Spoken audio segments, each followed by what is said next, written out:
Lawyer भी हैं और बड़ी मोहताज बात करते हैं, लेकिन मैं आपको सीधी सी बात बताऊं, ये इमरान खान ने पहले ही आपको बता दिया था काफ़ी दिन पहले।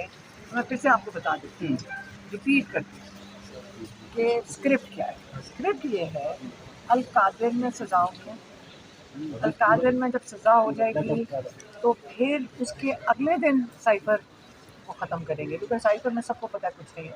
अब तो मेरे ख्याल में जजेस पे भी बड़ा शर्मिंदा होंगे कि ये आज के वो जजेस बाहर ही नहीं आए, कोर्ट में नहीं आए बेचारे, क्योंकि मेरे ख्याल में उनकी भी शर्मिंदगी है कि इतना अहमकाना जो अंदर बैठे होते हैं।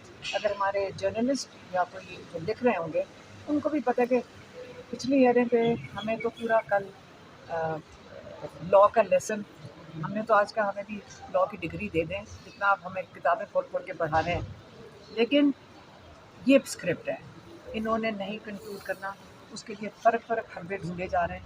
लेकिन हम भी सब्र से बैठे हैं, हम आते हैं, हमें 3 घंटे आज बैठाया गया और जजेस साहब जिन्होंने खुद तारीख दी थी वो बाहर ही नहीं आए। तो अगर अब यही बेचारे कर सकते हैं, उन पर भी मुझे तरस आ रहा है कि क्या प्रेशर होगा कि उनको कहा होगा इसको डिले करो। अब जो प्रोसिक्यूशन के लॉयर हैं वो भी बड़े शरीफ हैं, वो बहुत हमें पसंद आए, बड़े शरीफ और हज़ब के सब इंसान हैं, लेकिन वो बेचारे क्या कह रहे हैं? वो कह रहे हैं मैं तो आज कंक्लूड करने लगा था। तो अगर वो वेंसडे का कंक्लूड कर देते हैं तो ये तो मिडल ऑफ क्या दरमियान में हम मई के, मेरा नहीं ख्याल मई की अब भी तैयारी है, पता नहीं अब क्या करेंगे, सब छुट्टियों पे चले जाएँ।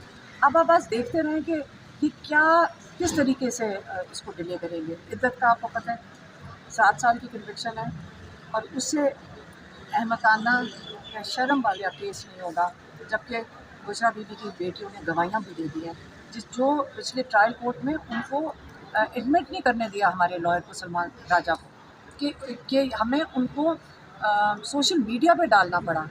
अब उनकी गवाहियाँ भी हैं, बेटियों की भी। अब वो जज क्योंकि कोई फैसला ना दे देता, जज ही छुट्टी पे चला गया, कल कोई और जज छुट्टी पे चला जाएगा, कल कोई फिर अगला जज बीमार हो जाएगा, फिर प्रोसिक्यूशन चली जाएगी।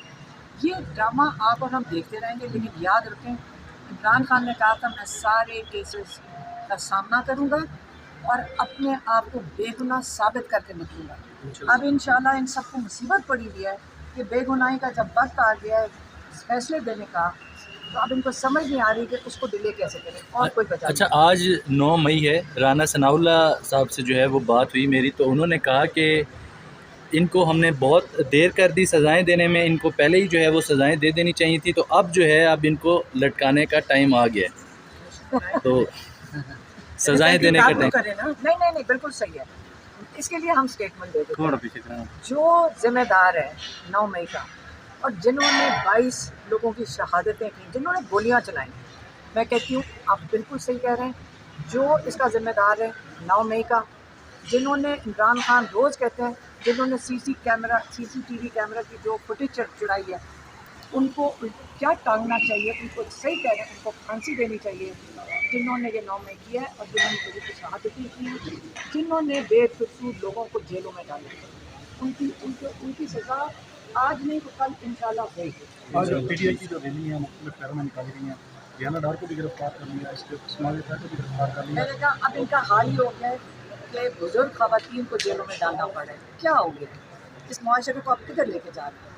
तो ये कर लें, बहुत बहादुर है हमारी खवातीन भी, कोई नहीं घबराता जेलों से, जिसको डालना है डाल दें, लेकिन इनका वक्त बहुत, इनकी ज़मीन बड़ी तंग हो रही है, इसलिए इनको थोड़ा सा अल्लाह का खौफ करना चाहिए। लेकिन जो मर्जी प्लान बना दें, इमरान खान हर दफ़ा कहते हैं अल्लाह का प्लान अपना होता है। अच्छा, आपकी जमात हमेशा यही मौक़िफ़ अख्तियार कर रही है कि 8 फरवरी को हमने भरपूर जो है वो नशिस्तें जीती, जबकि DGISPR साहब ने कहा है कि ये सिर्फ 7% जो है वो इनकी तादाद बनती है, जो पूरी पाकिस्तान की पॉपुलेशन है उसका 7% जो है वो इन्होंने वोट हासिल किए हैं, तो इनकी कोई इतनी लेकिन मैं सिर्फ बताना चाहती हूँ कि आया DGISPR एक पॉलिटिकल पार्टी बनकर सामने आ रहे हैं या वो हमारे बॉर्डर्स के हाफिज़ की नुमाइंदगी करने आ रहे हैं। पहले उनको अपना रोल सही करना चाहिए। उनको हमने सारी फ़ौज हमारी जो है और हमारी फैमिली में बहुत शोहदा हैं, मेरे हस्बैंड खुद भी वो एयरफोर्स में थे, हमारे बहुत ज़्यादा कज़न्स में सारे फ़ौज में थे, हमारा फैमिली का ताल्लुक फौज से काफ़ी ज़्यादा है, लेकिन मैं ये पूछना चाहती हूँ कि ये नुमाइंदगी कर किसकी रहे हैं DGISPR, पॉलिटिकल पार्टीज़ की या हम लोगों की जो फ़ौज में थे। हमारी ये कोई नुमाइंदगी नहीं कर रहे हैं, ये तो किसी पॉलिटिकल पार्टी की कर रहे हैं। जब पॉलिटिक्स के अंदर नंबर और स्टेटिस्टिक्स गिनना शुरू कर दें, उनका काम है सिर्फ ये बताना कि वो हमें कोई दुश्मन है, क्योंकि एक हिंदुस्तान है और तुम्हारा कोई दुश्मन नहीं, उससे हमारी कैसी हिफाजत कर रहे हैं, ये उनका काम है। उससे ज़्यादा उनको अपने दायरे से नहीं निकलना चाहिए। अच्छा, अलीमा खान साहिबा, गुज़श्ता रोज़ जो है शेर अफजल मरूफ साहब ने पार्टी से थोड़ा सख्त नाराकशी की है और उनने कहा कि उमर अयूब और शिबली फराज जो हैं वो बीच में ये रोड़े अटका रहे हैं, जो मिलने भी नहीं दे रहे हैं। इमरान खान साहब भी वो मिलने से इनकार कर रहे हैं, तो वजह क्या है कि इमरान खान साहब देखिए मेरी बात सुनो, आप ये जो मैं पहले कोर कमेटी से भी निकाल दिया, ये सियासी सारा- कमेटी से भी नाम देखिए आपने देखिए इस वक्त इमरान खान जेल में, हम कोर्ट से निकल गए सारा दिन, और भी बहुत लोग जेल में भी हैं, उनकी फैमिली। सुबह मुझे फ़ोन आए 3-4 जो कहती हैं, उनकी एक की माँ का फ़ोन आया जो बड़ी परेशान थी।